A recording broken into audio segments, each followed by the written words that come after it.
We've got balls.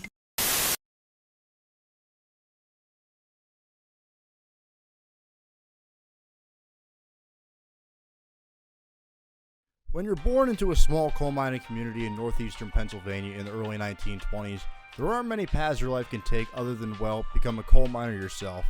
Charley Trippi understood this fact, and from a young age he turned to sports as a form of escapism, becoming both a halfback and a semi-professional baseball player while in high school. Much like fellow top overall pick Bullet Bill Dudley, Trippi was considered an undersized player coming out of high school at only 160 pounds, and was turned down by 4 colleges before being given a scholarship to play at Georgia. As a sophomore in 1942, Trippi played a major role on the Bulldogs offense as the Robin to eventual Heisman winner Frank Sinwich's Batman, finishing second on the team in both rushing and passing. The Bulldogs finished the season with a record of 10-1 and won the SEC championship before heading to the Rose Bowl to face UCLA.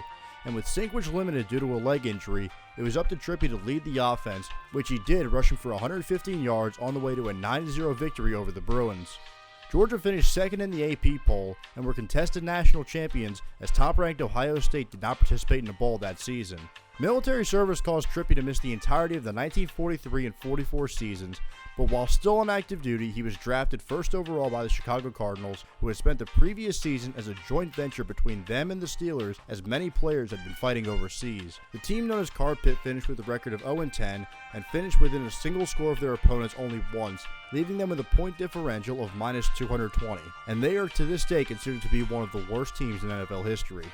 Despite being drafted to the NFL, Trippi was allowed by Cardinals owner Charles Bidwell to return to school to finish out his college career.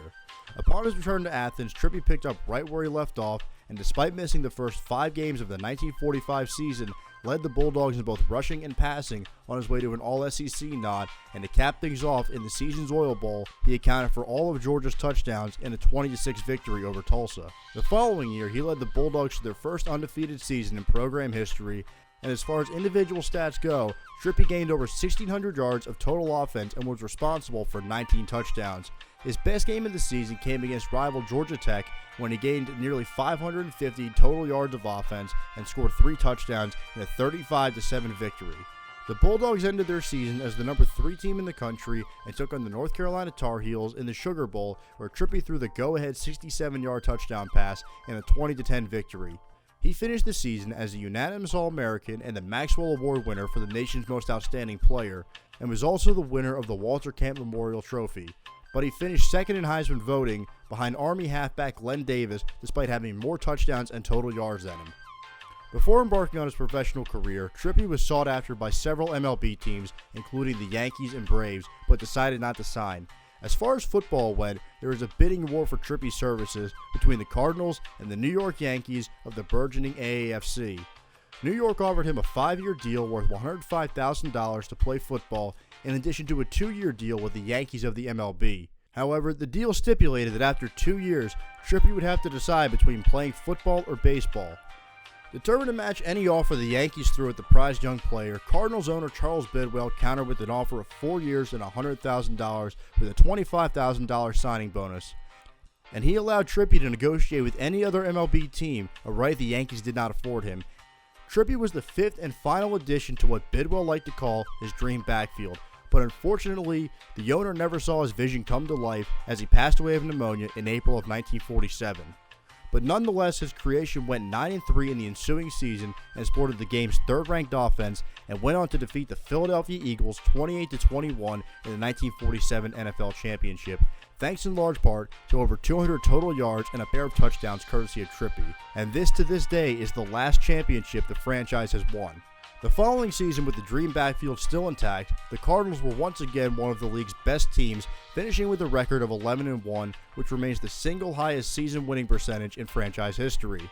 And with Trippi emerging as their leader, gaining the highest number of all-purpose yards in the NFL that season, Chicago finished as the league's top-ranked offense in both scoring and total yards gained. Unfortunately for the Cardinals, in order to repeat as champions, they'd had to face a familiar foe in the Philadelphia Eagles, who themselves were looking to avenge the previous year's championship loss. And this time, things went differently for the Dream backfield, as they were only able to muster 131 yards of total offense, with Trippi gaining just 26 yards on 9 carries. The game ended in a score of 7-0 thanks to a fourth quarter touchdown courtesy of Eagles halfback and future Hall of Famer Steve Van Buren. In 1949, Trippi was arguably as good as he was the previous season, as he took home All-Pro honors and once again led the league in all-purpose yards with a career-high 1,552 and a total of 9 touchdowns. But he was unable to pick up his second career All-Pro nod, and to make matters worse, the Cardinals took a clear step back, finishing with a record of 6-5-1. This could be chalked up potentially to the departure of head coach Jimmy Conzelman, who resigned shortly after the Cardinals' loss in the 1948 championship game, in order to focus more heavily on his career in advertising. Over the next several years, the changes continued to roll through Chicago, and the Cardinals' descent to the bottom of the league grew more and more rapid.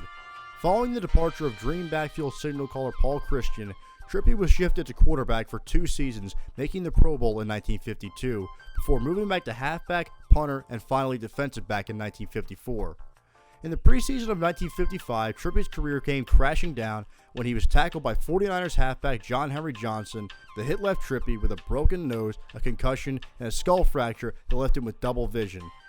He never played another offensive snap and only appeared in 5 games before unceremoniously retiring just ahead of his 33rd birthday. A few years later, Trippi joined the Cardinals coaching staff, where he remained as an assistant through the 1965 season. He was inducted into the College Football Hall of Fame in 1959 and the Pro Football Hall of Fame in 1968, and as of this writing, he is the oldest living member of the #1 overall pick club and the oldest living Hall of Famer.